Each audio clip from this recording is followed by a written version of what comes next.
যারা আল্লাহর পাকে বলে পা নেই, তাহলে আল্লাহ খোড়া, পা না তাহলে কি হয়? খোড়া। নাউজুবিল্লাহ। মানুষের পা আছে সৃষ্টির, আর আল্লাহর পা নেই। যাকে আল্লাহ সৃষ্টি করেছেন তার তো পা আছে সুন্দর, মাশাআল্লাহ, দুটো পা, কিন্তু আল্লাহ আর কিছুই নেই। আল্লাহর হাত নেই, পা নেই, চেহারা নেই, চোখ নেই। তো এগুলো হচ্ছে গুমরাহি। গুমরাহির ক্ষেত্রে কেউ অপব্যাখ্যা করেছে। ভগবানের রূপ নেই তার মানে ভগবানের চোখ নেই, তার মানে ভগবান দেখতে পান না, ভগবান অন্ধ। যদি বলি ভগবানের রূপ নেই তার মানে আমরা বলছি ভগবানের কানও নেই, তার মানে ভগবান শুনতে পান না, ভগবান হচ্ছেন বধির। যদি বলি ভগবানের রূপ নেই তার মানে ভগবানের কোনো মুখও নেই, তার মানে ভগবান হচ্ছেন বোবা। যদি বলি ভগবানের রূপ নেই তার মানে ভগবানের কোনো পাও নেই, তার মানে ভগবান চলতে পারেন না, ভগবান হচ্ছেন পঙ্গু।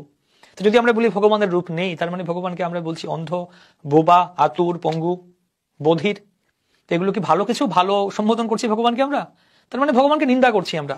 আল্লাহর পাককে বলে পা নেই, তাহলে আল্লাহ খোড়া, পা না তাহলে কি হয়? খোড়া।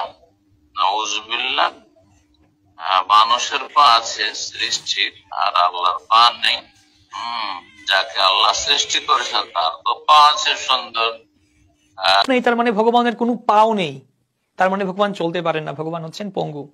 তো যদি আমরা বলি ভগবানের রূপ নেই তার মানে ভগবানকে আমরা বলছি অন্ধ, বোবা, আতুর, পঙ্গু, বধির। তো এগুলো কি ভালো কিছু? ভালো সম্বোধন করছি ভগবানকে আমরা, তার মানে ভগবানকে নিন্দা করছি আমরা।